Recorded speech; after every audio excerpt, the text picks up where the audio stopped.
We are live, and I'm here by my lonesome, and I don't have it on the right. Hold on, let me do this real quick, get a preview of everything.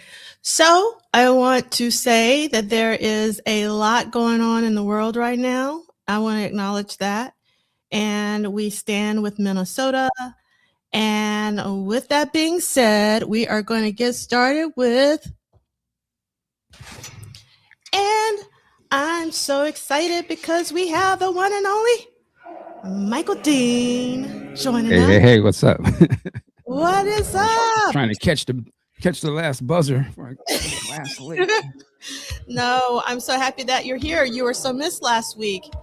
Oh, thank you. How was your week? Being here. Week was good, just more 10-year-old homework I'm trying to wrestle with at 56 and keeping it together, you dig? But we're going to figure it out. I hear you. And I love your shirt. I see Mr. Billy Sparks. Oh, yes. Yeah. This is a business. You feel me? This is a business.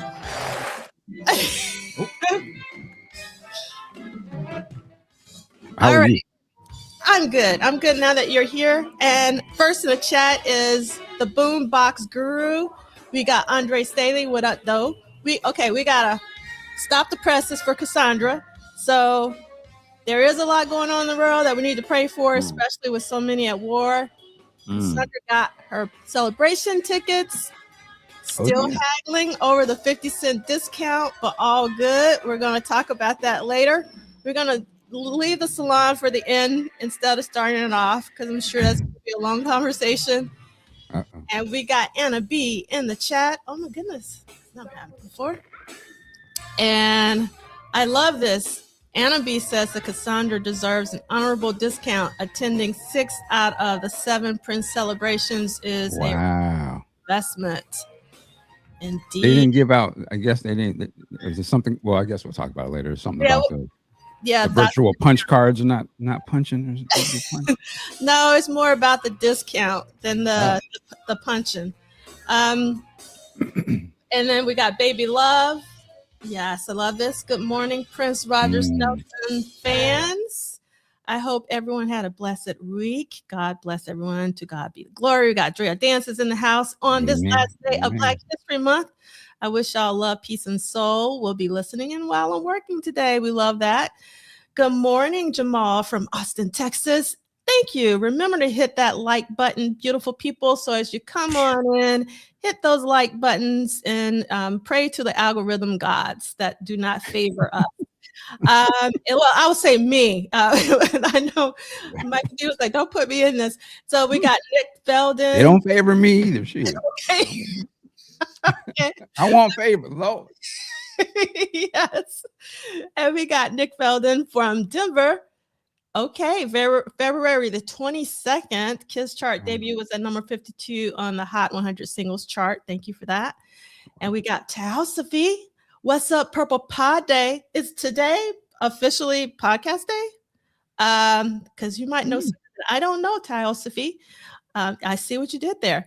And we got Christina Schlosser here. We got Ron Kayla. We got LTKK. I love this. Thank you for choosing the WDPDTW experience. You are now a member of the the next power generation. Welcome to the dawn. And we got Lisa Williams from H-Town. We got Duke Swan. We got EA 8133 from San Francisco. It is all about that girl power. Oh, thank you so much for listening to the interview I did with Wind Doves podcast. I guess, that was, I think the second part of that, because we talked so long, is dropping tomorrow. I think that's what he told me. And I was about to say, you want Vlad or something? Like what? Oh, no. That would be hilarious. No, I don't want to be. No, that would be. I'm too square, Michael D, to be honest. I am just too square. We got RT. D'Angelo and the Art of Dialogue. Anyway, sorry. No, I was not made for that podcast. We got Man Ray 10 and we got Purple Cat Confetti. I love Madhouse. People in the Purple House. That's what I'm talking about. EP Libra. We got my literature brother Blade Brown. We got Arlene Oak. Hello from freezing cold Canada. There is indeed a lot going on in the world, but happy to be here. We are happy to be here. And yes, I'm not the only person who's very grateful that Michael Dean is back with us in the building like Morris Day in 86. What was 86 Morris Day? Like I don't know. I'm losing it. Let's see. I don't know. I don't know what that is. Okay, school us RTL 49 because I don't know. And we got 71. Yeah. Oh, that's mighty low. Okay. And then we got Mooches. Thank you for Vanity. We got Raywin. We got Laura. Hi, Laura. It's nice to see you. I haven't heard from you for a while. I can't talk. I hope you're well. From who Laura? I'm sorry. Go ahead. Go ahead. No, you go ahead. So you know who she looks like real quick, and this is a good thing. She kind of looks like she's giving me Kim Basinger for a second. Oh, wow. You know okay, that's high praise. Vicky Vale. Vicky Vale, okay. And we got Real Line of DJ with Jody Watley Avatar. That's who I want to interview, Jody Watley. Yeah, that would be I think you can do that. Let's make that happen. We're going to put that into the podcast.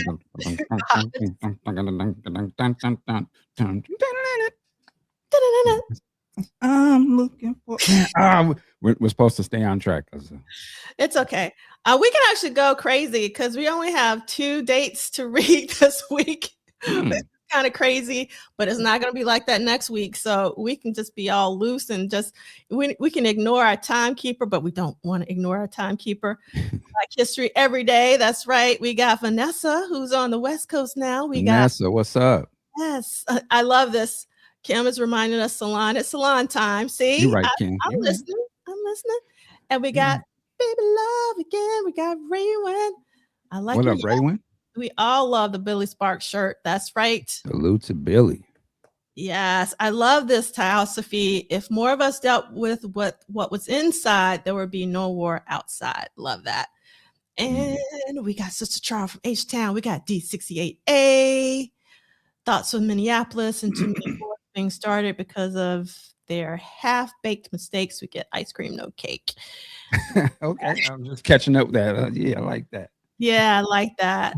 We got Blue Misty, and I love this. Raymond celebrates Black History by listening to Prince music and watching his movies. We got Cynic. Thank you for being here. We got Edgar. Oh my God, I love what you sent me. I think I pressed that. I think I pressed the send button. Michael D, I'm getting really bad with emailing people and not sending, like hitting send. And it's just like, sitting in the box. Yeah, I don't know what's going on with that, but that's been happening a lot lately. We got Audria from ATL. We got El Michelle. How did those VIP celebration tickets sell out in 7 minutes? No mention of the lineup. We're going to talk about that later because Salon doesn't want us to be saloning right now. So, and let's see. I love this. I'm here for you. That's right, Deborah. And let's see. You already know. You know. And then we got Karan here and Corporate World. Wasn't I don't know. I think that was 80s. Well, I don't know. That couldn't have been 86. That was more like a 90s thing, I want to say. Early 90s, maybe? Yeah. Graffiti Bridge, right before Graffiti Bridge. It might have been late 80s. Anyway. But, so you're trying to say I'm on some corporate man?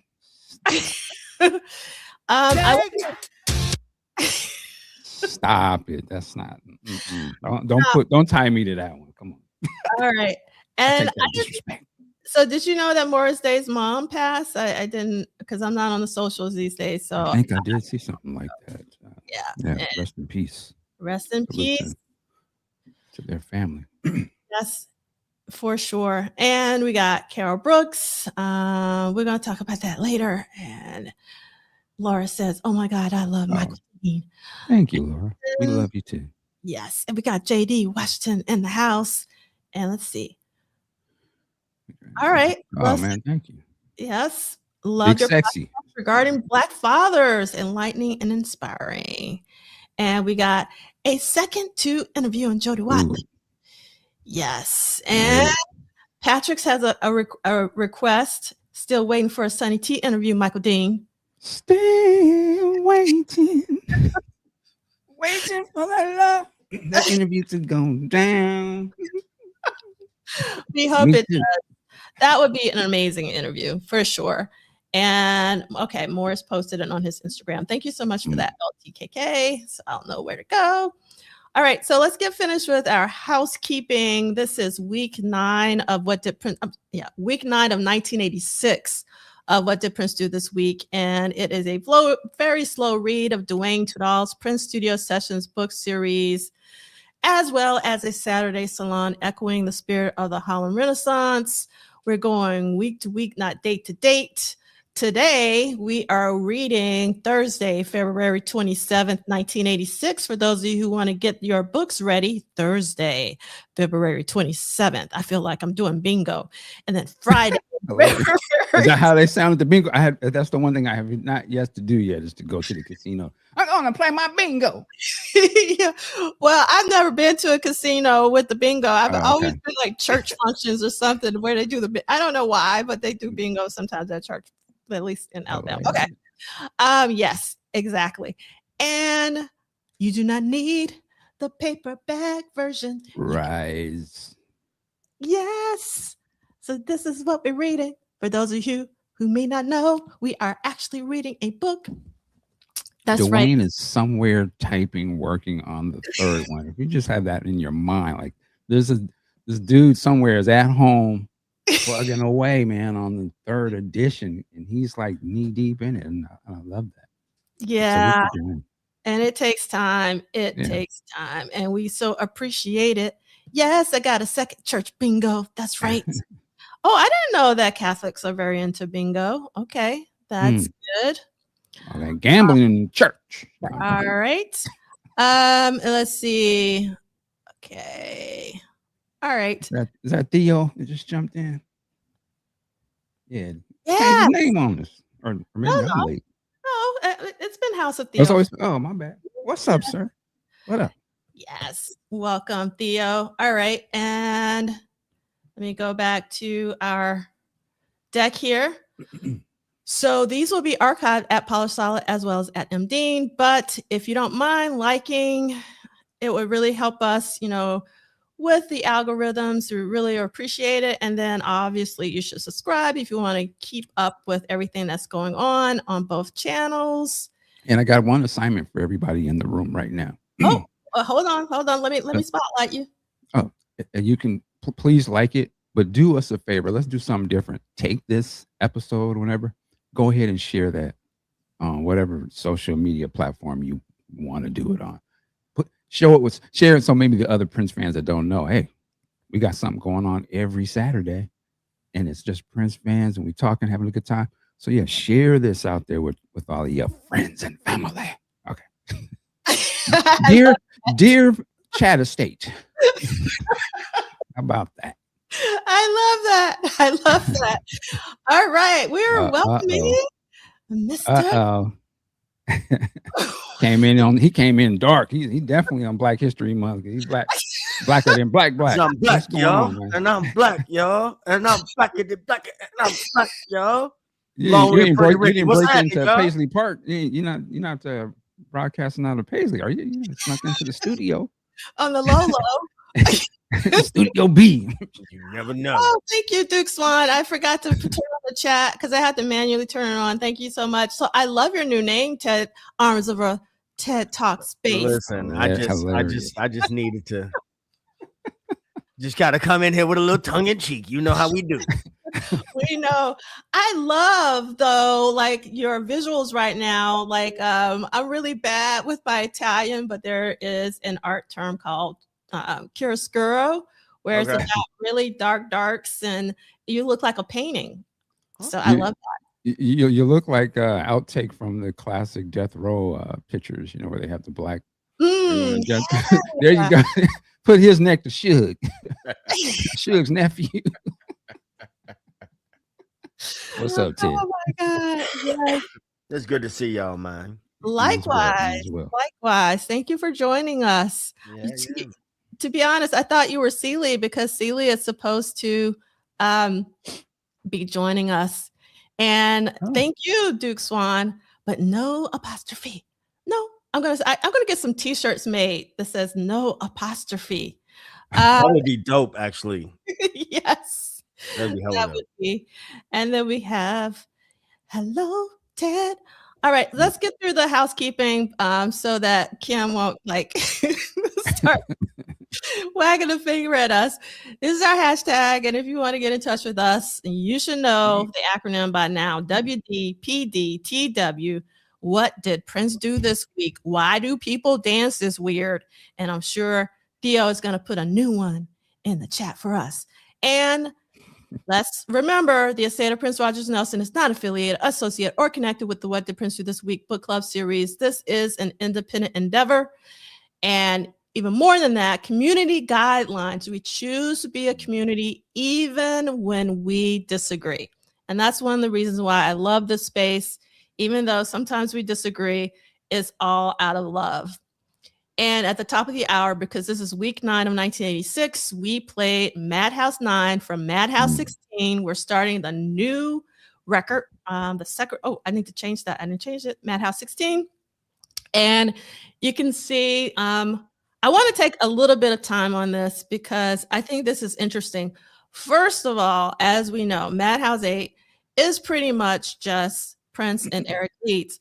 But on Madhouse 16, we have more players. But on 9, there are not more players. It's still just Prince and Eric Leeds. So keep that in mind, even though there are some other players. But I want to read this from Prince Vault, and we love Prince Vault. All praise to Prince Vault. I go there, more than I open my phone. Okay, so it says, confusingly, the track 6.5, recorded on October 8, 1986, was originally recorded as 9. Logically following the last recorded Madhouse track 8. When that was chosen to serve as a B-side for the single 6, it was dubbed 6.5. And Prince, possibly with Eric Leeds, at that point recorded another song titled 9, but that remains unreleased and is different from this song from March 1987. So there's a lot of 9s out there that I want to hear.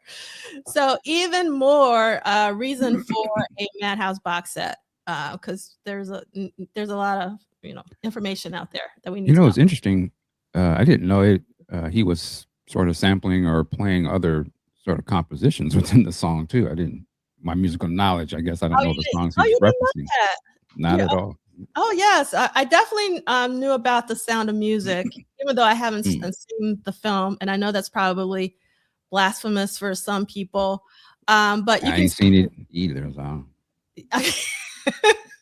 And actually going back to that, Michael Dean, because there's actually a lot more. So it says it contains interpolations of Euphemia Allen's 1877 piano composition, Chopsticks. Yes, I can never say that name because I didn't take French classes. I took Spanish, so I know I'm not even going to try it. Richard Rogers and Oscar Hammerstein's composition, The Sound Music, as well as opening with sequential circuits, prop versus film music, patch 69, preset synth previously used on You Got the Look, Make Your Mama Happy 8, and the Cocoa Boys. Now that I knew. Yeah. I didn't know what the patch name was, but I knew. Yo, that was the song. That was on the. Oh, this is the same shit. That part I knew. The sound. I knew the sound of that music, but I just didn't know. Yes. All right. Let's see. And let's go back to, we are now, again, week 9 of What Did Prince Do This Week? And I saw where, let's see, Kim posted, why do people doubt this work? Ooh, Kim? I love that. Okay. Yeah. Love that. Say that. Yes. And Baby Love says that The Sound of Music is a good movie. And let's see. I look at Kim differently now. Oh my goodness. I've maybe seen The Sound of Music once all the way through. I know the music, however, and I like the Supremes cover of My Favorite Things. I love Andre 3000's cover of My Favorite Things, but that's just me. All right. Let's see. Oh, I love this. Tal Sophie said that's news to a synth head like me. So someone appreciates that. And then Edgar is saying that patch was also used as the Madhouse show opener back in 87.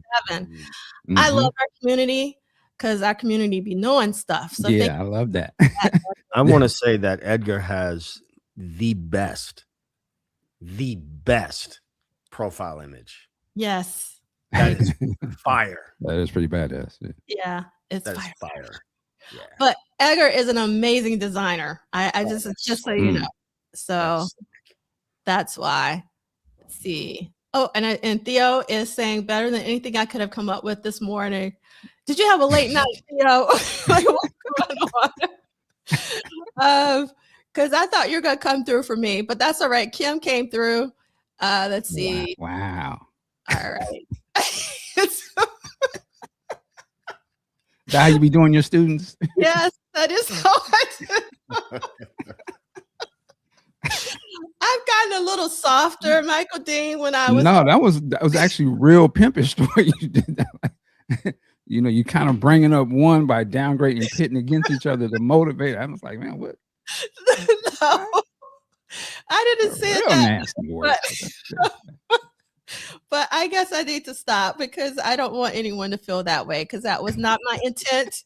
That was not my intent. And it just naturally roll off your tongue. Too, like, damn. I know her husband's like, oh. No. I know. Okay, so Michael, I'm going to say one thing. So I come from the school of high expectations. And I get that because I went to Prince's school. So if you're a child of Prince, you have high expectations. I'm sorry. I feel you. I say I blame Joe and Francis. Y'all are saucy today. Y'all are more saucy than usual today. I'm usually the one, and I feel like, you know, I feel like shit. I'm just stay. I'm trying to catch up, man. I'm out.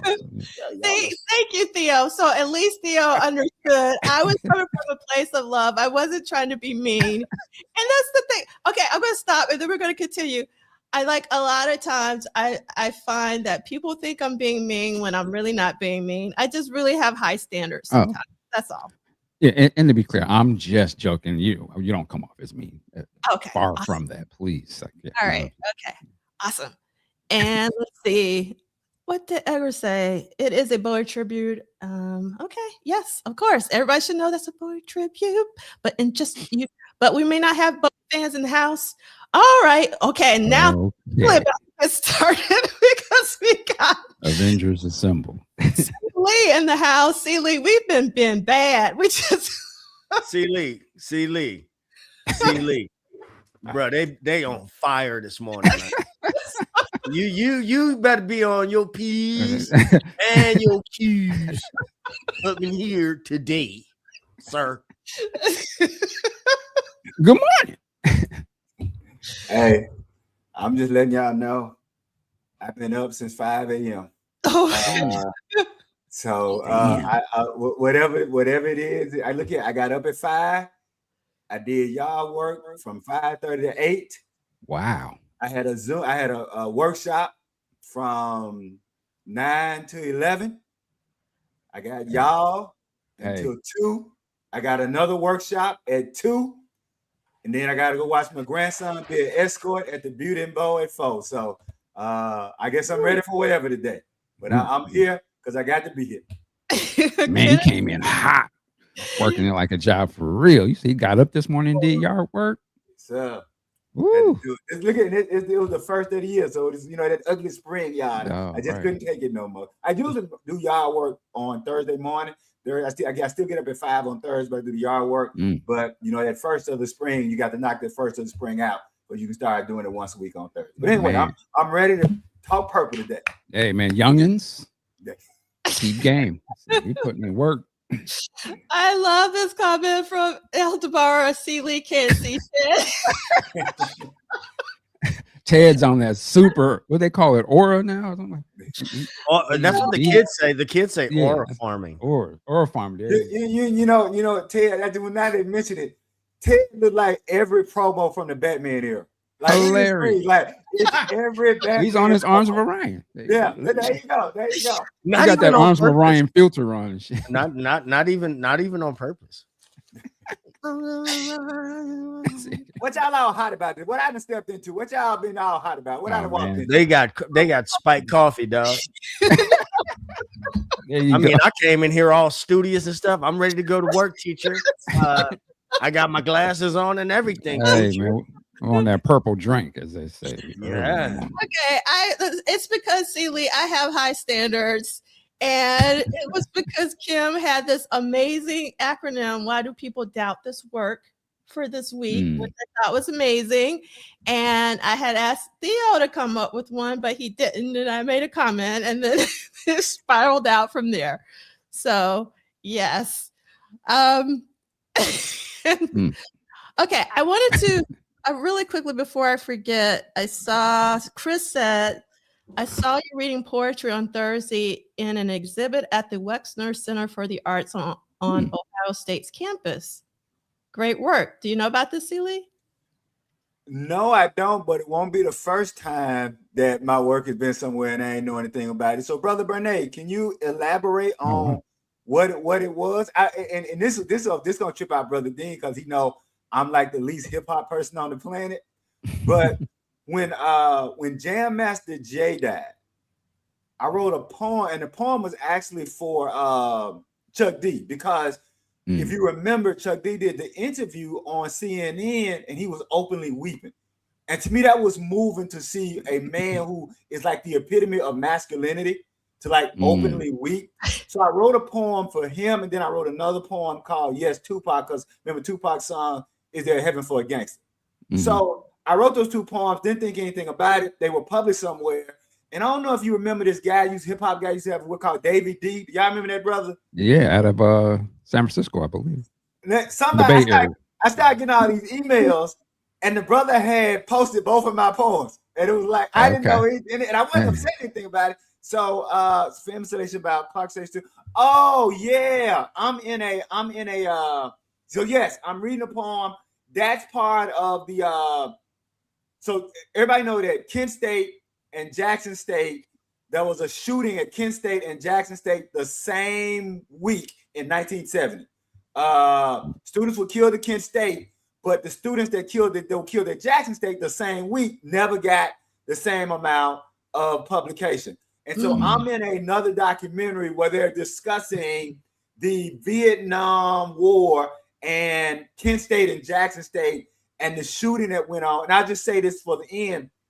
While the shootings happened the same week, the Kent State shooting was more about Vietnam.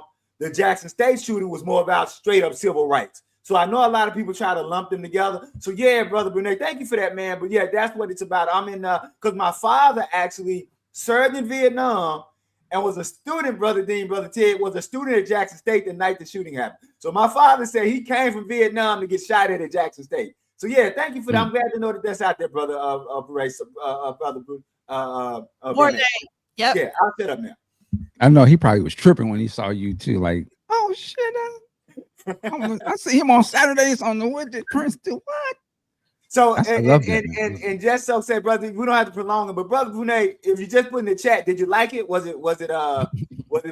Okay, so thank clarifying. It was Jackson State. Yeah, so about teenagers at the time. Okay, cool. Yeah, all right, cool. And I think this is fantastic. LTKK says, I never even heard of the Jackson State shooting until literally right now. Same. So, yeah, that's why you are so important being here. It's really great, Celie. I'll say one last thing about that. If you guys subscribe to the newsletter, every May we do a memoriam in Jackson State every May. And the cool thing about it is, in my memoriam, I put links to art that was created around the Jackson State shooting. And this is gonna blow three of y'all mind. I think Prof. Duff may know this because she's on newsletter. This may blow y'all mind. You would expect somebody like oh man, why am I going blank? What's my man? The Revolution won't be telling Gil Scott-Heron. So Gil Scott-Heron discussed it. But believe it or not, y'all, the Beach Boys have a song about the shooting at Jackson State. Yeah, that blew my mind when I found out that the Beach Boys. So yeah, so when it comes around in May, I'll have the links and you can find art about the shooting at Jackson State. All right, I'll shut up because I know y'all was rocking and rolling when I got here. Hey, Seeley, real quick. You and I are too close to each other to not drive. So let's I'm gonna come see you. We're gonna do lunch. Pull up. Definitely. We're gonna do it. We too close. Way too close. We are.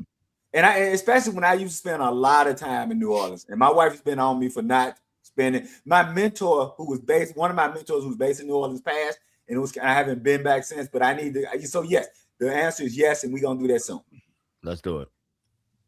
And we want like photos. Definitely. Oh, for sure. Yeah, and so I just want everyone to know, again, remember, this is a community of love, and I just figured out something that I could do. So I apologize for some of the comments. Somebody got banned. What happened? Yes, because they're making negative comments. Crazy. Yeah. Gotta go. Yeah. So we just want to respect the community. It's all about love, and we joke with one another, but no negativity. We don't do that here. All right. It's more hard to love than it is to hate. It's more hard to love than it is. It's game. There you go. Yeah. So you just got escaped, whoever you was. Yeah, sexy. Yeah. Face down. Oh my God. And we want to welcome Mystic. Thank you for being here. We got, let's see, Downtown Trash. Hello. And let's see. I love this. Hell of a name. Unplugged, kicked out. All right. Yeah, we want all of our community members to feel safe and loved because you are. So I just want to glad I know I can do that because I know Kim is like. Right. Okay, here we go. All right, this is the last week of February in 1986, and as you can see, something was going on in the other book because I don't know what's going on from 20, and I don't have my dates right, so you have to ignore all those dates. But like, this is like more fancy calendar. Am I just not noticing? Now noticing? Oh, no, look, she leveled up for 2026. She leveled up, player. Okay, the colors. Yeah, she's been bringing the 5 heat on the graphics. Yeah, but I think she's a graphic designer now. Yeah, there you go. There you go. All right, I'm going to turn off the chat for just a hot second, just so you can see. And we're only talking about Thursday and Friday today. And the reason why it's like magenta is because it's all about Joe Jones, the album. And so on Thursday, there were overdubs and mixing for For Love, which we're going to read about. And then there's also mixing on Friday for For Love, as well as editing and mixes for Living Dolls. So I am going to put that back on. And yes, love for one another. That's what we're all about. And yeah, I don't know if you put it on. Yeah, I was about to say, yeah, absolutely. Jesse Jackson. Yes, for sure. Yes, indeed. Salute. I am somebody. That's right. That's and right. I'll just say, if you guys brothers and sisters, it's all through our man. I grew up hearing his voice. I didn't even know that was him, but it meant something to me. Amen. And I would say that if you guys wasn't on the newsletter, I talked about I got to see Jesse Jackson right up front during his 1988 campaign, right? He came and spoke at Jackson State. And my work study job at the time, I was in the electrician department. So my job was wiring the stage. Now, to be honest, Brother Ted and Brother Dean, when I say wiring the stage, I was taping down the wires. I want to be real clear. I wasn't actually doing the electronics. My job wasn't I wasn't really wiring. I'm about to say, this nigga's an electrician? No. Look here. Now put the tape down over there. Over there, nigga. There you go. You know the work study job, you go big, say, hey, man, I'm trying to get in school. Do you know the electrician work? No, but I can sweep and mop. You just tape down the wires. You tape down the wires. So my job bless his heart. was to make sure that Jesse Jackson didn't trip over the wires. And I will say this about that. That's the second time I learned how powerful language was. Jesse Jackson, that's right, I was the chord controller. Jesse Jackson was so powerful that night that if he would have bagged a truck full of machine guns up to the campus and said, let's go take the damn country, at 18 years old, y'all, was ready to do it. I would have. And that is the night I became thankful that Jesse Jackson was a man of peace. And that was the second night I learned that language was powerful. All right, that's it. Interesting. Yeah. All right. Okay, so let's get into our reading. Who wants to read our first reading of the day? Thursday, February 27th. What page we on? Well, it's going to be different for your book, but it's around 315 in the New Testament. In the New Testament. New Testament. Listen, I'm actually going to volunteer, and I'm Oh, going to tell you why. Because I was already turned there. Okay, let's do it.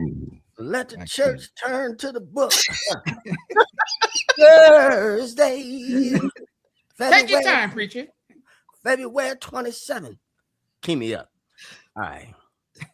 We starting after the quote, or we starting with the quote? Oh, we're starting with the date. We're reading all of it. We do things different at this church. Sorry, Pastor. First, giving my honor. Anyway. We better stop playing.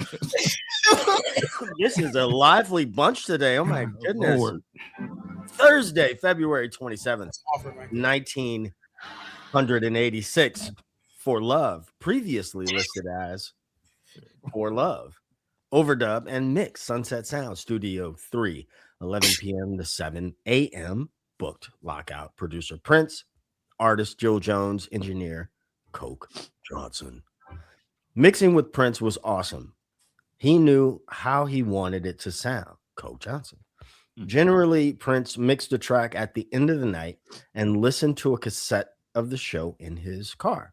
If he wasn't happy with the mix, he'd get rid of the tape by throwing it into his back seat, according to legend, out the window, or according to legend, out the window of his car. He'd often work on a new mix the following day, but on occasion, Prince would let something sit for months and then get the tape out of storage, listen again, and decide to update it as needed. For this session, Prince asked to begin at 6:30 p.m., but he didn't arrive until 11, which gave Johnson several hours to get the room ready for the mix. Once Prince previewed For Love, he decided to overdub elements of the song and create a new mix. 8 hours were spent tweaking the song, and at the end of the session, 2 C60 cassettes were made. But once again, Prince would be unhappy, womp womp, with the results and would decide to continue working on it when he returned to Sunset Sound a few hours later. Beautiful. One thing I was thinking. Let the church say, let the congregation add it. Never mind. Let me shut up. Go ahead, Michael. May there be a blessing to the readers and the hearers and the doers of this word. Amen. Amen. No, I was just saying it's always fascinating to me that that Prince, among all the stuff that he is doing, I marvel the fact that he is cataloging and monitoring all of this stuff in his head, while he's doing the rehearsals and all this other stuff. But he is keeping all these songs in his mind that he recorded, and like, okay, I think I'm ready to reference and go back to that one. Bring me that one track, and all at the same time while he is constantly recording new songs. I always find that type of mind, and he's an artist. It's fascinating because he's not only just being creative, but he's also like editing himself mentally and keeping track of all of that. And that's just got to be a lot on the brain that he's able to expertly do all that at the same time, like I said, dealing with band members and record label stuff, how he looks and managing all that. And nothing to say of, nothing to say of, the personal relationships that he's got with people that he's juggling and trying to keep track of who's coming this time. So it's just fascinating that he has this music all in his head and he's able to just keep it all going. I wonder if there was a point where he's kind of stopped doing that, or because sometimes when you get older, you just like, you start to kind of forget things. But it's fascinating that obviously he's very young at this point, so he's just in the midst of the brain just really firing on all cylinders. So that's all I want to say. So I'm glad that you mentioned that Y'all gonna because stop messing with me. Y'all gonna stop messing with me. Y'all are cold-blooded today, boy. Cold-blooded. oh my God. So, Michael, I'm glad that you brought up that point because I always thought it was very interesting how Prince could recall not only like all the songs that he wrote, but also the different versions. Because, Yeah. you know, like sometimes he would go back to a song. So, like, whoever he was talking to, let's say he was talking to Susan Rogers, go get X and X out, you know, of the vault or whatever. I mean, it's pretty incredible. I will say though, to your latter comment, I was shocked. Was it during the Welcome to America tour where lyrics? Prince, yeah, he had the lyrics. Yeah. But I understood why. I would have needed them like way sooner than he did. Right. Shit, back on the 1999 tour, I would have needed that. Like, how do I keep all these strong songs? Hey, and then know the time songs and vanity songs and all these other. I can't be the only person who would like watch a performance and watch him like goof on his own lyrics, but like expertly get out. Like the first example that comes is the Batman, the electric chair performance on SNL, which that must have been like Prince's most amazing hair day. I mean, like ever. I'm like, man, I want that. We all want that. Everybody wants that. Everybody wants that hair. For sure. No, but I so to that point, as somebody like me who I never memorized any of my poems, so I'm not one of those like professional performers. Like if I'm giving a reading, I'm giving a reading. I've never tried to memorize one poem I've ever written, so I'm with y'all about that. And the other thing, Coke, I wanted something about Coke Johnson because I always wondered about the time is scheduled for one thing. Prince doesn't show up for 2 or 3 hours later, and I always wonder why they just sitting around. But the fact that they talk about, well, for Coke that wasn't an issue because it gave him a chance to do some things. And so for somebody like me who is not as informed about the studio like you three are, and then other people in the chat, that was really interesting for me to hear that. Oh, so that extra time sometimes it wasn't just you're bored and sitting around doing nothing. It gave them a chance to get caught up as they were probably always running behind trying to catch up with Prince. So that's it. Yeah. So again, I want to just say that we are here for positivity. Yes. We hope that you have your plus sign today. We wish you love and peace. And we hope that you find, whatever you need. But we are here not for negativity, only positivity. You block somebody else? No, I think I think they can still see it in the chat because I'm just blocking it from coming on the here. Come on, let me listen. Come on, y'all. We not kids up in here. There's no reason to do. Who want clout? Somebody want clout in the chat or something? What's going on? Like, come on. This is our safe spot. We not. I don't even like to say that, but negative. Relax. It's gonna be okay. It's gonna be okay. We can see you though, so you just playing yourself. We're having a good time here. Let's keep that. So, but also let me say this. I'm thinking. Remember, we talked about this. One of the negatives about growing your audience is that you get these kind of things. And so I don't think that's a regular. I don't think that's somebody that we all know and love. I think that may be somebody that's new. No, they've been here before. Oh, they've been here before? Never mind. Then I'll let me go. Right, let me know who I got the jokes. Okay. I'll do a whole special. Lord knows I got me some trolls. Let me tell you. Okay. Never mind. I'll leave that alone though. So I just seconded in everything you two just said. I thought it was somebody new. No, it's just not anyone new, but I do. Somebody that been here. That's even worse. Come on. That's worse. That's bad. Okay. You're looking sloppy. Yes. So let's continue with our second reading, and who's going to take that? It's going to be Friday, February 28th.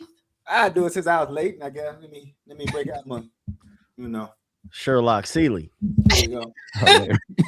Sherlock McGinnis. There you go. And I'm still tripping on the fact that if you flip this over, it's actually different sizes. Lord. Yes. Hold on. Sorry. All right, there you go. Wait a minute. Oh, Lord. Don't break it. You all right? Well, you was up at 5 in the morning. Yeah, I think 5 a.m. is finally Yeah, you've been catching cutting up. grass. Shit. I forgot.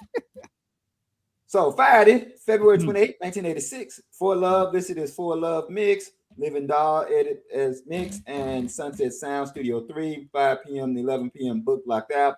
Producer Prince, artist Jill Jones, Prince crossed out, engineer Coke Johnson. This is a quote by Jill Jones. Excuse me.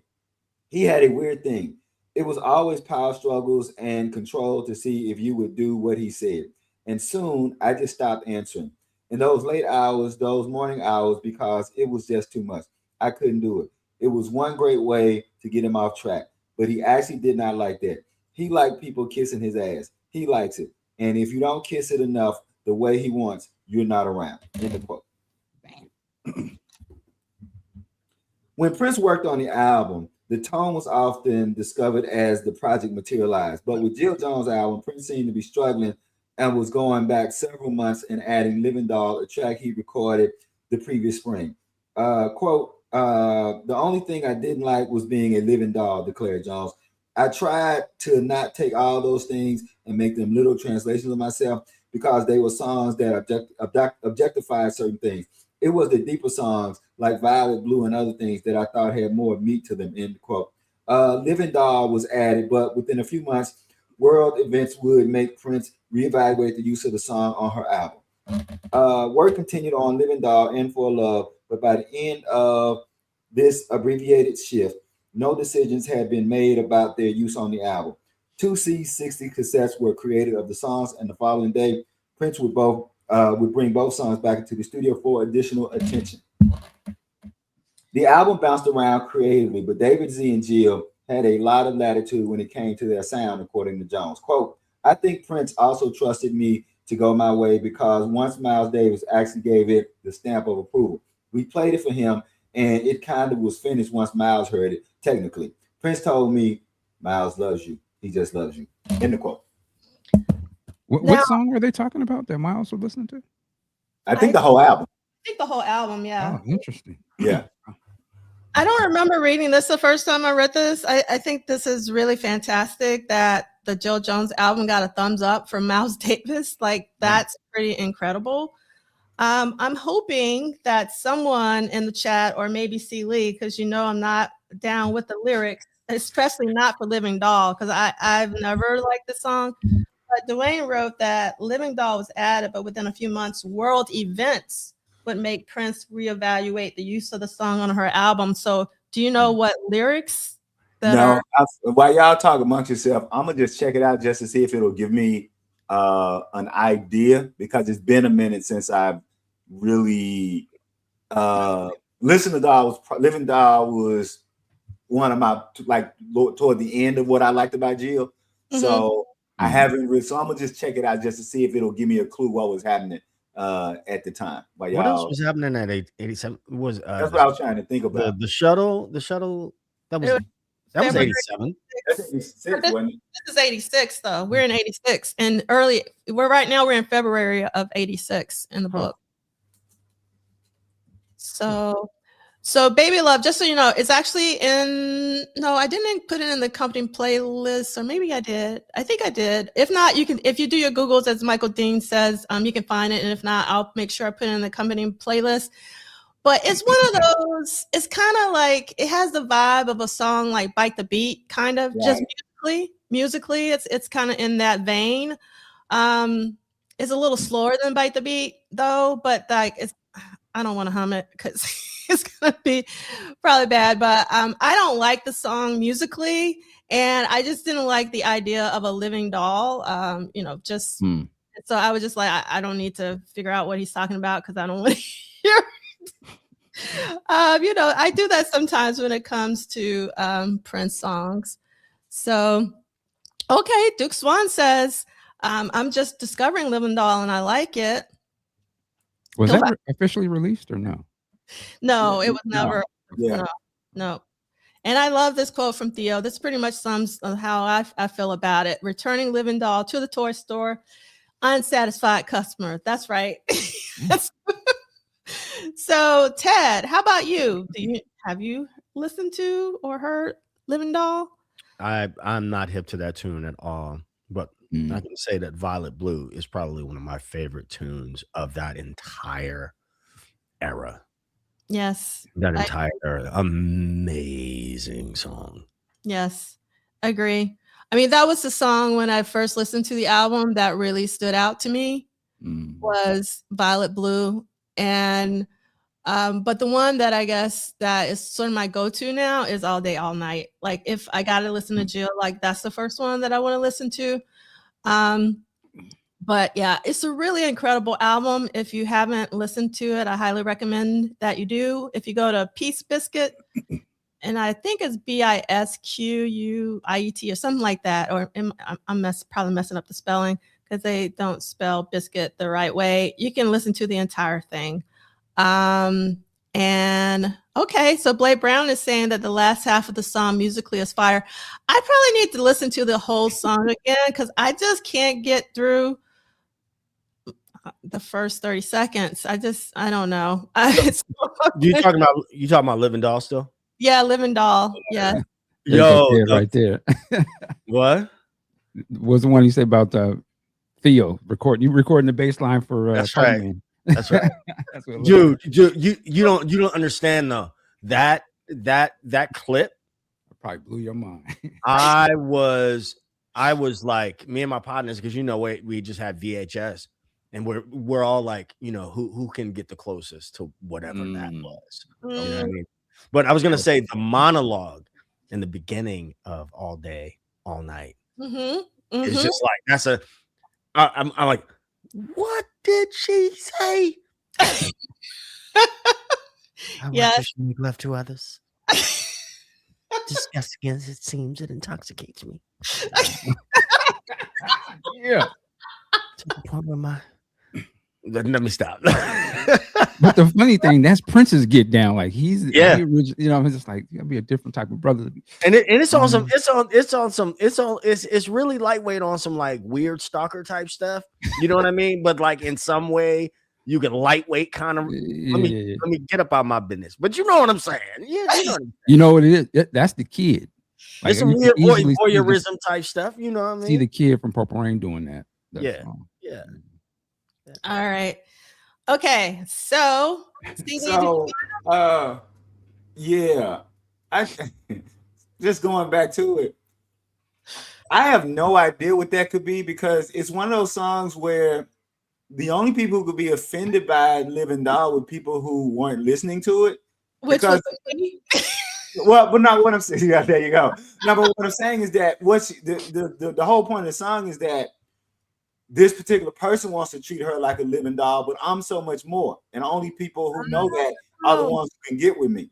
So like, it's not, you see what I'm saying? It's like people want to treat me like I'm a living doll. Boys want to treat me like a living doll, but I'm looking for a boy who wants much more. So I'm thinking like, I would really like to know what particular, because there's nothing in it that made you go, ooh, or creepy or anything. It really is. And by the way, I realized why I didn't like you said, it sounded like a Vanity Six song that didn't make the cut. You said Bite the Beat.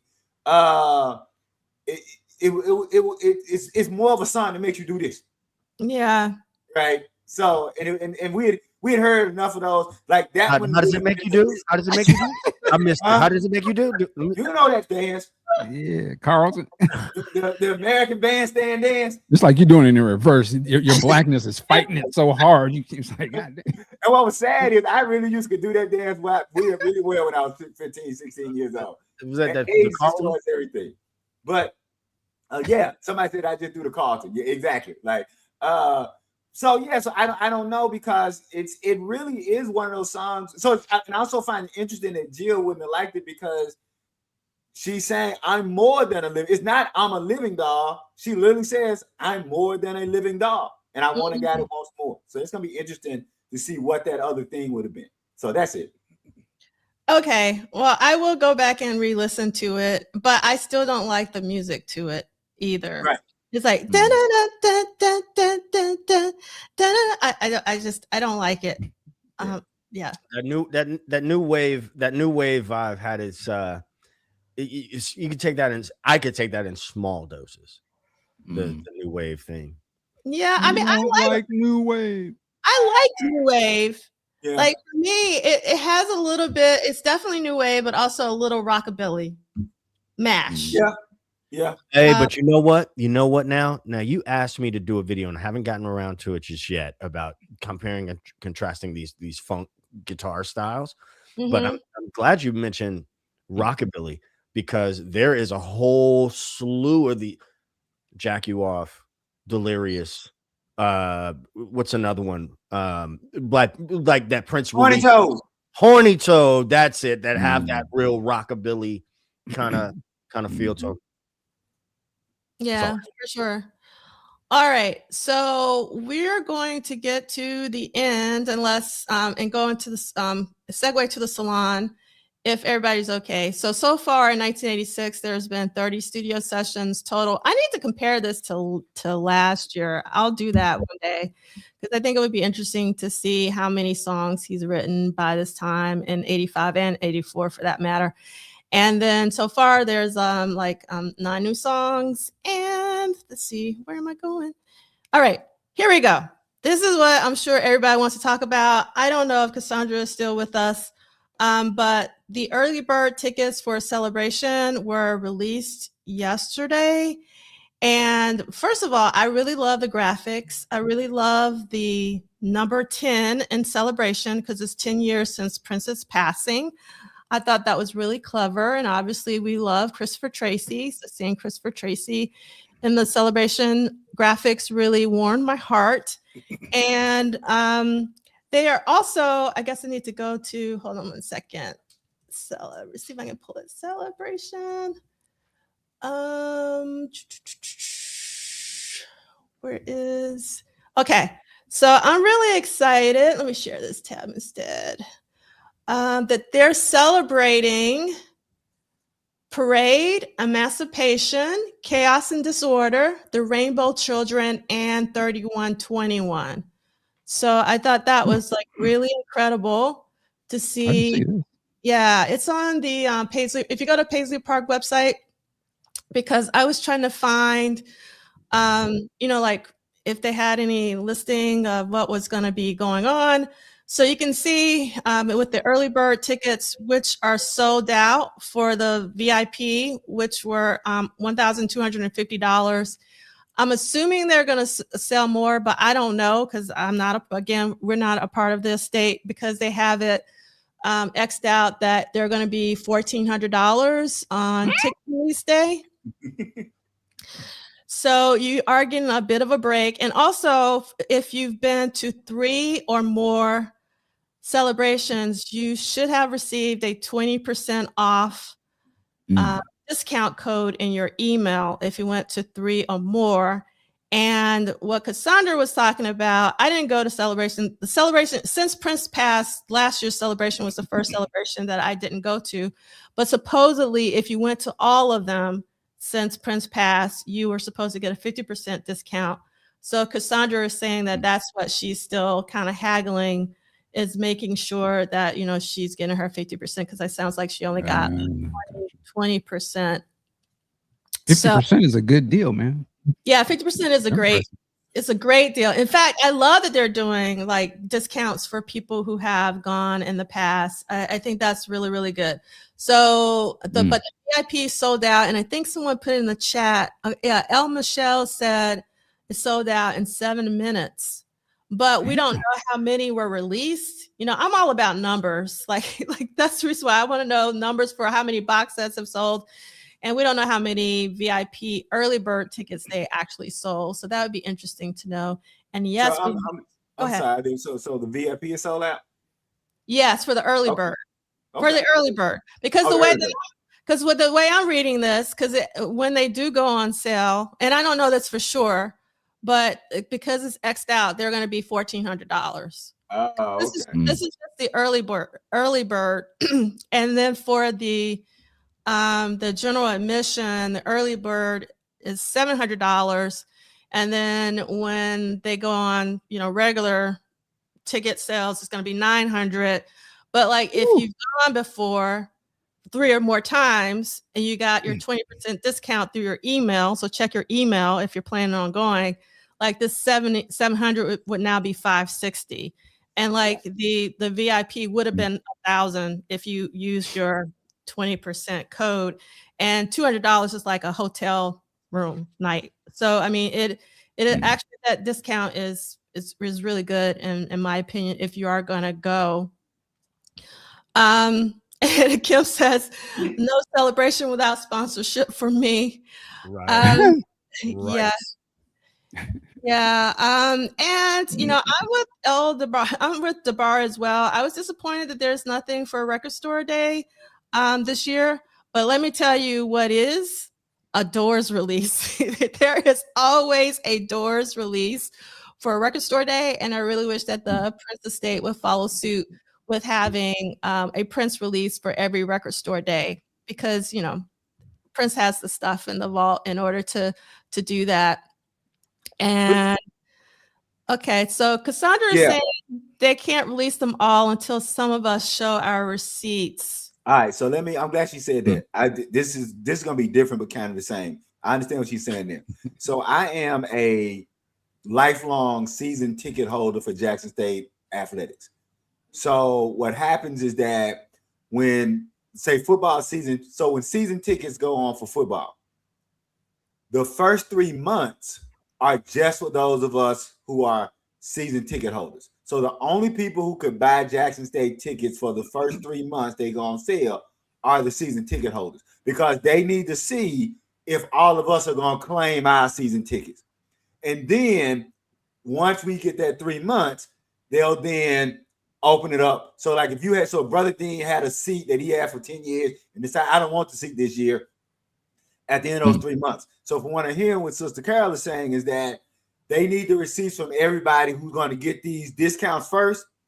And then once that is open, they'll release it to see how many additional tickets and seatings that they'll have. That's what it sounds like they're doing to me, if that makes sense. And I hope I didn't confuse everybody with the talk. Anyway, that's it. Yeah, I mean, that makes sense to me too, but Cassandra, let us know if that's not what you meant. So we can. Yeah, there you go. I could have been taking that all out of context. Yeah, because I'm not sure. So here's the deal. It is very expensive. Yes. And obviously, if you can't afford to go, you can't afford to go. But what happens is a lot of people just go to Minneapolis during that time without actually going to Celebration, because there's so many other events that are going on, and people are going to be in the city. They're going to be at Paisley Park, around Paisley Park. So you can still have a fantastic time by going to Minneapolis during this time period. And there you'll, find a lot of Prince fans, also international Prince fans. Like a lot of people come from out of the country. So if you haven't been, I highly recommend that you do. Just go to Minneapolis. Now, you can go during June, which is my preference because this is his birthday. And I know Prince didn't celebrate his birthday, but I did. I always celebrated his birthday when he was alive. I love birthdays, but they are doing something for April as well. That's a black auntie right there. It's your birthday, ain't it? It's happy birthday. Right. You don't get this happy birthday cake. Eat this cake, boy. That's me. You know his parents is JW. You don't give a damn about that. What you mean the boy can't have no Christmas? It's Christmas time. Exactly. If it's Christmas time, he gonna have Christmas. We have Christmas in this family. I don't know. Because it's Christmas time. Everybody had that grandmother or auntie. They're playing. That's right. Get them kids some gifts. just mad because you broke. So let me see if I can find this really quick, because I don't want to get. Hey, while you looking, I'm gonna say something about the reading. Since we done with the reading, for those of y'all who ain't got the book, y'all missing out on some really cool stuff that we not going over, because there's some inserts and some pictures and some photos and stuff. So y'all should have the book, because like Brent Proctor said, we don't read everything, but right where we left off reading, it's some really cool stuff in them pages. Pictures and notations and all this stuff. So get the book so you can read along with us, but you get all the cool stuff that we can't cover just because of time. That's it. And may the Mhm. Lord add a blessing to the There you readers, go. the hearers, and the doers of this word. All right, so I found what I was looking for. So if you're going in April, which let me share this one. There's gonna be an amazing show at the Dakota with special guest Liv Warfield, which I highly recommend. If you have never seen Liv Warfield, this is an amazing time to see her as well as go to Minneapolis. And it is going to be Urban Classics Presents Revelation, celebrating the life and legacy of Prince. And there will be 2 shows, one at 7 and one at 9. So if you want to go during, and I think Paisley Park is also doing something special for April as well. Let me see if I can find that. But again, I prefer June because it's a happier time versus, for me personally, versus going in April. So they are doing on April 21st a night to remember, and there are going to be public tours open from 9 to 5. There's going to be a free event in the NPG Music Club from 10 a.m. to 5 p.m. There's going to be a candle lighting at 4:21 and a moment of silence. And if you're interested, here are tickets here. So like, if you don't want to go to June, if you don't want to go to Celebration, perhaps you would want to go in April. So that is also an alternative. And a lot of people will be there in April as well. But as Carol is pointing out, and this is actually a really important point, that the weather is better in June, especially if you're not used to Minneapolis weather, because I was thrilled when they moved Celebration from April to June for a couple of reasons. One, I prefer celebrating Prince's birthday versus his death. That's just me.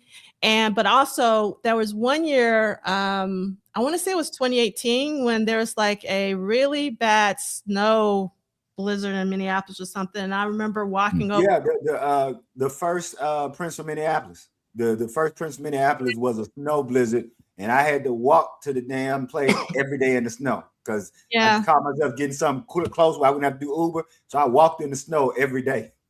Yeah. So yeah. So I hope that you will go. I mean, even if you don't go this year, you got to go to Paisley Park at some point. It's so important to go there. It's a really special place. It's a sacred place.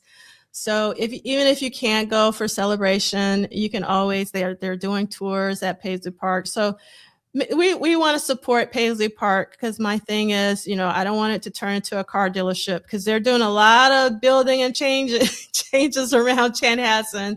So we definitely want to support and make sure that Paisley Park remains, because it takes 100 years for a building to become a landmark. And I'm hoping that eventually one day it becomes a landmark. But we will see. And yes, Tom, sometimes it snows in April, because it definitely did that particular year that Celie is talking about.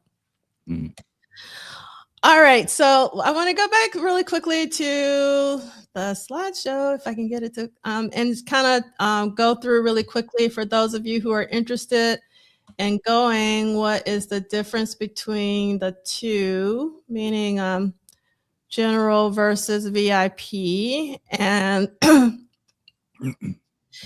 and again, we're not affiliated with the estate. So, and I got this information off of the Paisley Park web. Let me see, I gotta share this again. Hold on, share. Okay, so I have the arrow where the VIP difference starts, and everything above it, except for the tour, are the same whether you do VIP or general admission. So for the VIP, you get an exclusive guided group tour at Paisley Park versus general admission. You do a walkthrough tour at Paisley Park. To be honest, I prefer a walkthrough tour. If you're a Prince head, trust me, you're gonna want your own walkthrough tour. I'll just leave it at that. If you're not a Prince head, then you might want an exclusive guided group tour at Paisley Park. And then the difference with VIP, you get a preferred seating in sections at celebration events. You get a VIP hospitality suite in downtown Minneapolis, meaning a place that you can hang out with the other VIPs. You can get an exclusive listening session, which is the only thing I care about in the VIP package. I really wish that I could just pay for the exclusive listening session because they always play unreleased Prince songs. Like that is like the heart of it. And then there's exclusive VIP merchandise. There's first access to all celebration merchandise. There's an exclusive VIP lunch, and there is a VIP gospel brunch. So those are the main differences between VIP and general admission. Now, if I remember correctly, and hopefully Cassandra is still here, I feel like, because I didn't go last year. It was the first year I didn't go. I think the VIP got 2 different exclusive unreleased Prince and concert footage versus general admission only got 1. Am I correct on that? Can someone correct me in the chat? Because I can't remember. Because like at the end of the day, the main attraction for me is Prince, and more specifically Prince Live. So number 1 on my list is Prince Live, and seeing unreleased Prince footage. That's like my number 1. And to be honest, if they just played, they don't need to have any of this other stuff. If they just play 4 hours of unreleased Prince concert footage every single day, I would be there. Like no hesitation. I would make it happen. That's just me personally. And then like the second draw for me is the exclusive listening session, but you have to pay the VIP price, and I don't have VIP money. So again, one of the things that I hope that they do, like they did last year, which was fantastic, was really close to the time of it, you could buy a single day ticket, which I thought was a really amazing thing. So hopefully they'll also, I don't know, they did this last year, so I don't know if they're going to do it this year again. I'm not affiliated with this state. I don't know. But I thought that was a really great thing to do last year, is doing the single day tickets. Because one of the single day tickets, you got the concert, and I think it was baked in with the ticket price, but I could be wrong because I didn't really pay attention because I just couldn't afford it last year because I had a lot of dental work. So let's see. And D68A is saying, yeah, that listening session is the main thing for me too.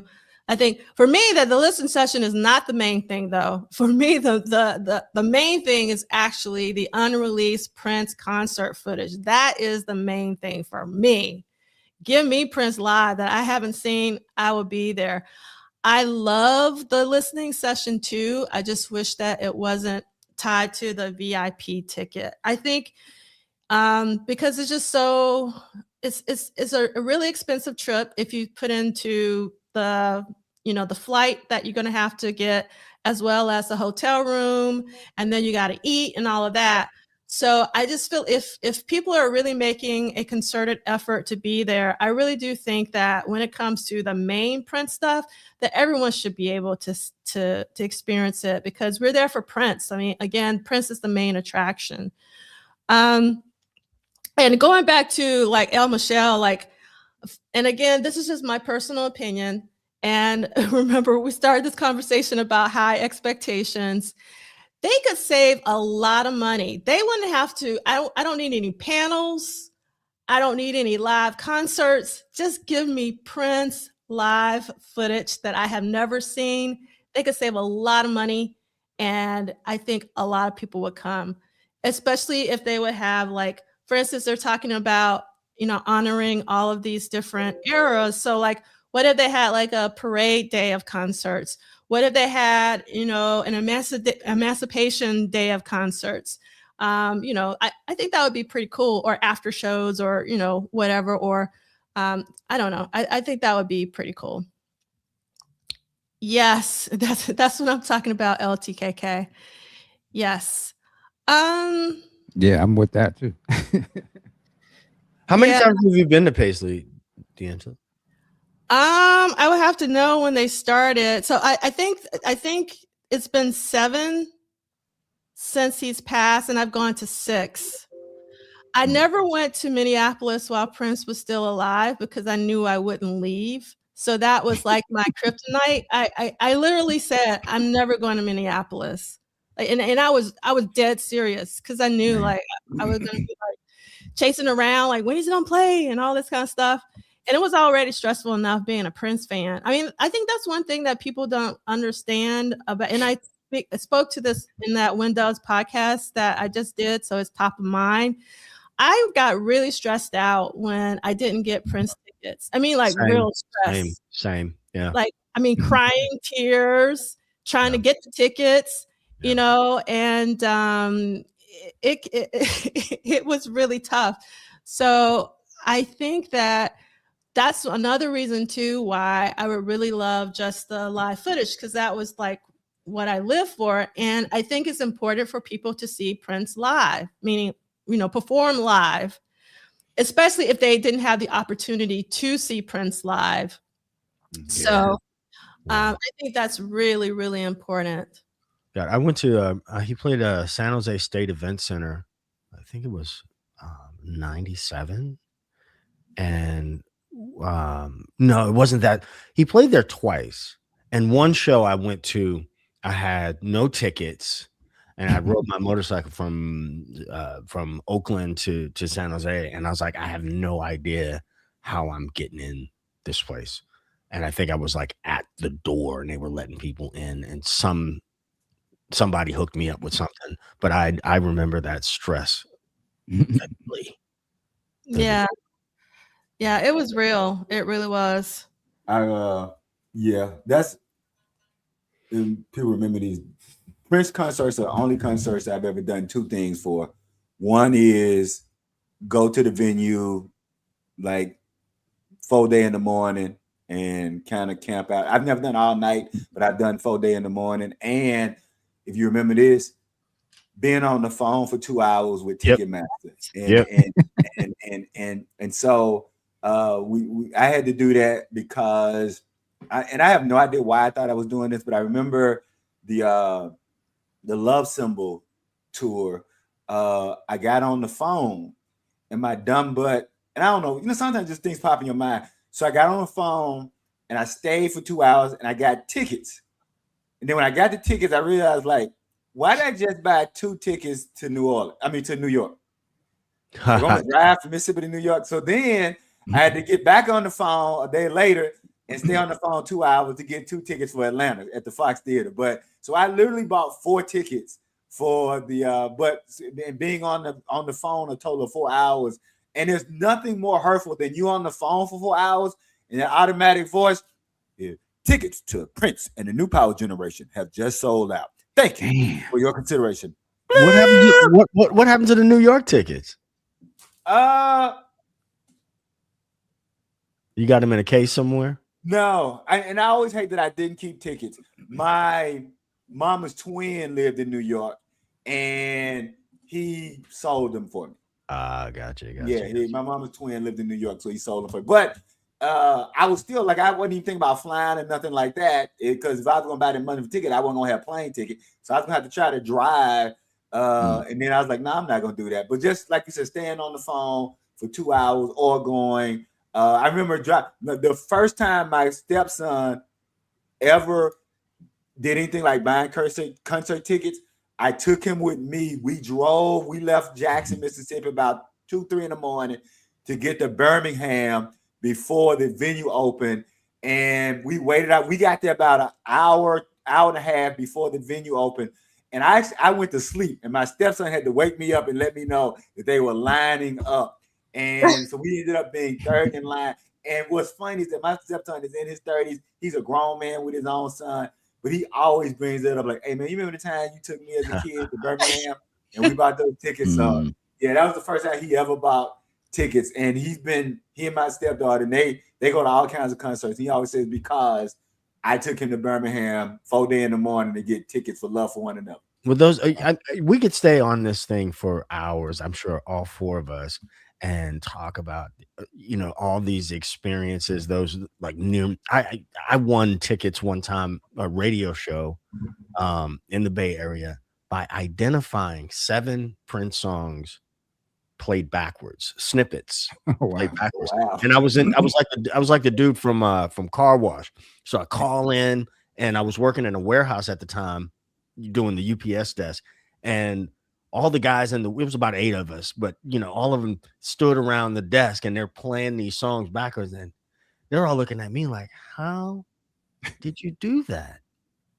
And I'm like, this is pretty much all I listen to. What an experience, man. Just an experience. I've not seen anything out. Like the last time I saw Prince was March of 2016 in Oakland, and I've had no interest really. I mean, I've seen other concerts, but I'm like,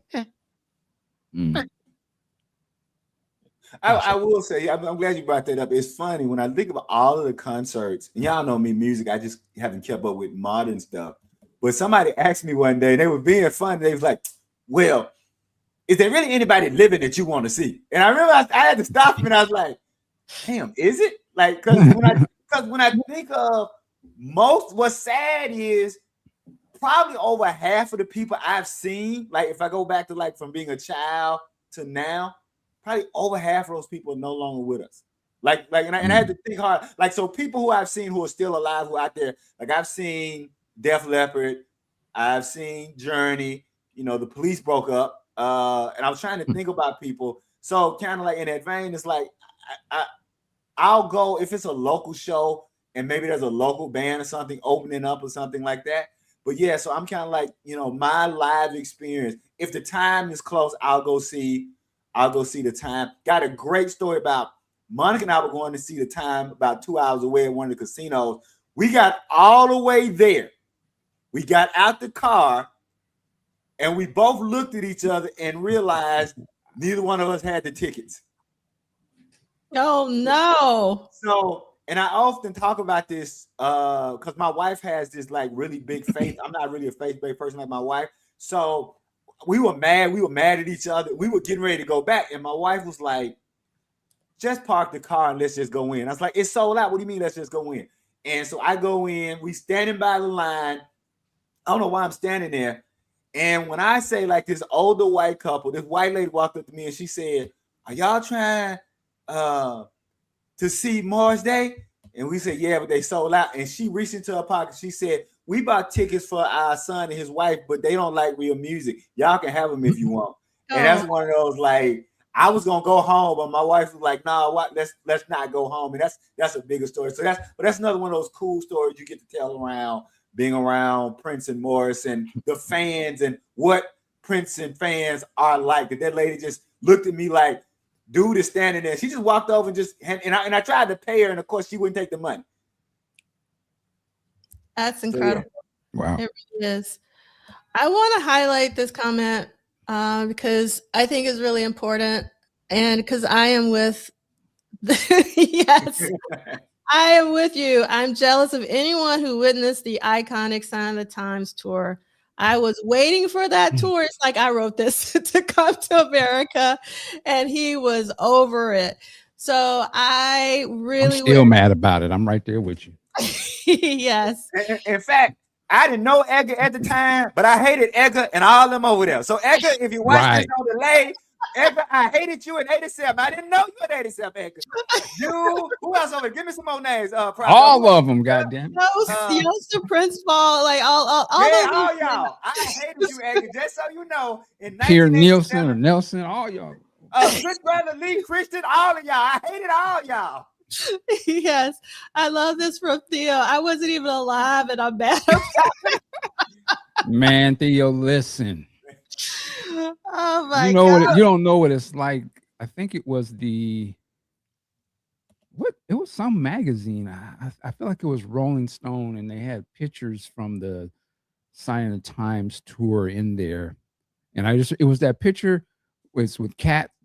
You see the back of Cat, and Princess kind of got his arm going around like he's trying to unbutton her bra. Y'all remember that picture? Yeah. That was in the Rolling Stone. And I remember sitting, and Theo, I was downtown Seattle, with the magazine, waiting on the bus, looking through that, hot as a mother. I was like, why is this not coming? I was so pissed off. So, man, you can only imagine, man. Prop Duff, cover your ears. Oh, okay. Uh-oh. I'm gonna remove myself. Because this was my response when I heard we was getting the movie. A motherfucking movie. All right, you come back on, Prop Duff. That was my movie.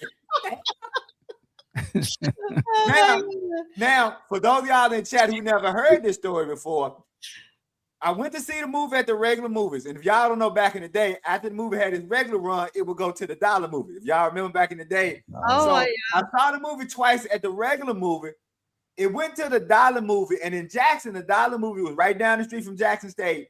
And Brother Ted, I saw Sign of the Times 60 times in 30 days. I went to the 7 o'clock and the 9 o'clock show 30 days straight. On day 15, the dude stopped charging me and my partner Rick. On day 15, the dude stopped charging us, and on day 20, he just started giving us free popcorn. He's like, you know what? Just get the damn popcorn and go.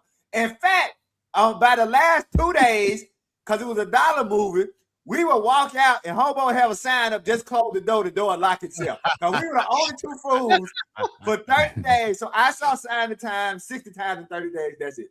Man, I love those live arrangements, and at the time I really didn't understand musically the difference. Like I didn't have the vocabulary to explain the differences, but though I was just like, wow, this is, if I was your girlfriend, it's just like a hair faster.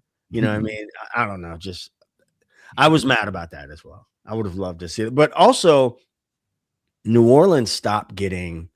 When hip hop and rap was really hot, 88 was the last time I saw Prince in New Orleans for the Love Sexy tour, and half the half the auditorium looked like it was empty. But wow, there was an adventure getting tickets to that concert that I will never share publicly. But my mother always found it appropriate to share with people that she thought I knew well. And I'm like, could you maybe not say that? Anyway. All right.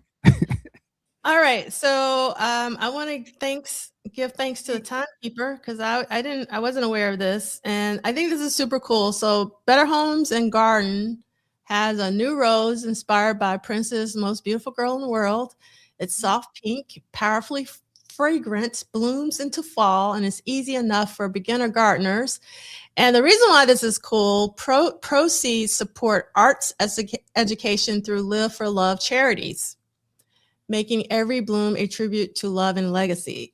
So I really love this tie-in to arts education, because that is what's missing, in my personal opinion, when they took out music and art education from a lot of the schools. So anything that will give back to music education, arts education is really, really, really cool. So thank you, timekeeper, because I didn't know about that. And I'm very excited, and I can't believe we're pretty much almost in March. So this is fast approaching, faster than I want it to be, even though I'm psyched. But I got a lot of stuff I need to do. So we will be celebrating 40 years of the Parade Tour, and Under the Cherry Moon at NYU in Brooklyn on the 18th and 19th, which is Saturday and Sunday. And on the 17th, it's going to be totally virtual through Zoom webinars and events. But Saturday and Sunday, I will be live streaming, because originally I wasn't going to live stream, but I was able to raise enough money in order to make the live stream happen. So I know some of you are happy about that. Okay, and so again, these are all the URLs that you need for the actual website, where you can see the speaker profiles and the schedule at a glance and all that jazz. Go to iwonderyou.polissolid.com if you want to know when registration opens. You can pre-register at iwonderyou40.substack.com, and also it's a great place if you just want to be kept abreast of the announcements.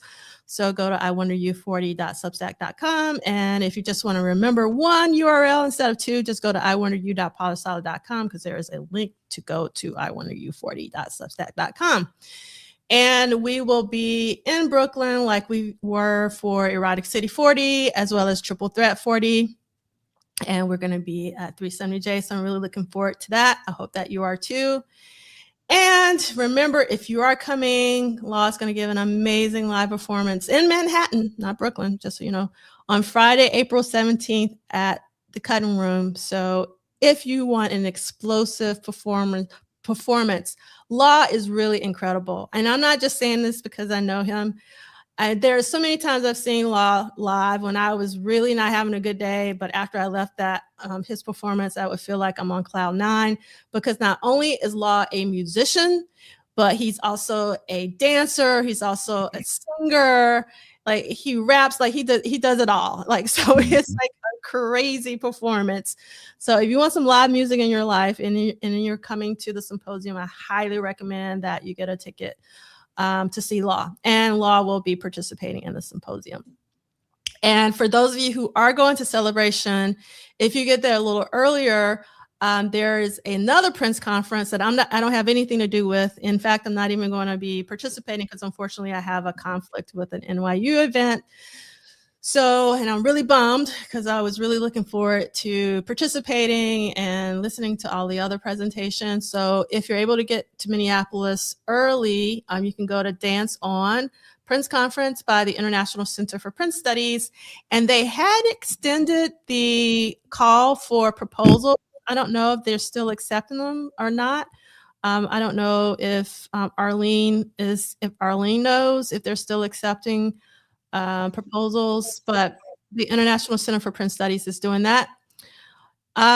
So obviously we have a lot of people in the Prince community that really need our love, our positivity.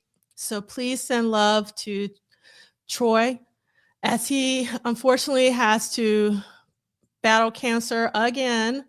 And if you can, please contribute to his GoFundMe. Dr. Funkenberry has been dealing with cancer for a long time now, so I'm sure he needs words of encouragement, and he's really going through it. So, you know, send him a kind word, send him some positivity. If you can, contribute to his GoFundMe. The same for Addie Durant. Please, you know, send kind words, contribute to her GoFundMe. She was very pivotal to the fan audio production of Purple Rain, which was fantastic on Clubhouse. It was, I'm not affiliated with the state, but it was amazing. And you can still listen to it if you want. And also Des Dickerson has a GoFundMe. So we want to support Des as well. This is the accompanying playlist. And yes, I do have Living Doll in the accompanying playlist. I'm going to listen to that right after we get off because so I can look at Celie. So I can really listen to what Living Doll is about. I'll finally make that happen. And then what I'm really excited about, though, are these remixes from the 12-inch, which I actually didn't show, and I have. And the reason why I want to show it is because it's my favorite picture of Jill, actually, and of all her pictures. And she has some pretty amazing pictures. So I'm just going to highlight my stuff really quick. This is one of my favorite 12-inch covers of all time. This is actually the back, but as a teenager, I looked at this picture a lot because I loved how happy she appears in this picture. It really brought a lot of sunshine to my day. And I also love the typography. It says "For Love" at the bottom in purple. And I loved seeing the little heart for the O. And then this is the actual cover. And you have your "For Love" in orange. You have my beloved Jill Jones logo, which I always loved. And I don't know, it was something about this particular 12-inch cover, front and back, that I absolutely loved. And I want to say, no, okay, I was going to say something wrong. So I'm glad I checked that. I checked. Okay, so does anybody else have anything? And I love that Baby Love is also going to listen to Living Doll. Go ahead, Celie. So I have two quick things to say. Yes, Kim, I will be at Symposium. So I'm looking forward to seeing everybody. And this is for, I want to end with Brother Ted and Brother Dean. And I'm about to make all the sisters mad because my wife and daughter-in-law are mad at me because I told you my grandson is an escort today for the Beauty and Bow. And my grandson came and told me, he called me Dynamite. He said, Dynamite. I said, what, man? He had the decision to make because it was 3 of his little schoolmates who wanted him to be their escort. And I told him, I said, hey, man, you keep them Stellas on the side like you should be. And my wife is mad because my grandson has been calling them Stellas. And I said, you keep them Stellas like they supposed to be. So my grandson new word for the honeys is Stellas. I'm passing it on from Graffiti Bridge. And my wife and daughter-in-law are not happy about that. But I wanted my young man to know about them Stellas. So shout out to my grandson and them Stellas that be all on him at school. That's it. All right. I want to highlight this comment from Elder Barg because this is really important. I saw this performance of Law and Jelly Bean Johnson. They were on the same stage. I can't remember. I think it was 2 years or 3 years ago. It was an explosive performance. And what I remember about that performance is they performed Prince's I'm Yours. Yep, I remember that. Favorites. You remember that? Yep. That wasn't, it was like scorching. It was on fire. Awesome. And so, yeah, it was awesome. So rest in peace, Jelly Bean. It's so weird not knowing that we'll never see Jelly Bean perform again because he was really incredible that particular night. Oh, and thank you, Arlene. So for the Dance On Conference, the proposal deadline is March 2nd, if you haven't already. And Celie, I'm sure you saw this, but just in case, Kim wants you to know that your Purple Rain is Purple Handcuffs commentary from last week. Thank you, Kim. Appreciate that. And let's see if I don't know. I was laughing so hard that or something I missed. The sisters tearing me up in the chat, Brother Dean, Brother Ted. Sisters tearing me up. That's all right. Hey, don't pull me into that. we don't know this Negro. Sisters down. Oh my God. Okay, so Michael Dean, take us on out. All right, man, we're a little early. Yeah. So thank you for Ted for jumping in again as usual. We appreciate and love you, brother. Celie, of course, we love you. Appreciate everything that you bring to the table. I really love when people see not only just Celie, but everybody's doing stuff outside of this, and it's always cool when you see that. You know, it's like, oh man, I know that cat. I talked to him on a Saturday or something. So this is really dope. Salute to everybody in the chat holding it down. Even salute to the knuckleheads who had to get up out of here. Hey, at least you knew about us, but next time just come right. You know what I'm saying? When you walk into somebody's house, be respectful. So let's remember Take that. shoes off. Yeah, there you go. Because if not, D'Angela will get you up out of here with the quickness. And I co-sign all of that. Wow. There you go. With that said, D'Angela, thank you so much. We are excited for the symposium. And working like a job. Oh, unless I didn't say, salute to the celebration. It is expensive. I'm priced out, but I'm not mad at it. I think it's great that these tickets are selling fast because it does show that the fan base is there. There is a fan base that can afford it. And hey, salute to them. You know what I'm saying? Have a great, safe time. So we love it. Work it like a job. See you next time. Peace. Yo.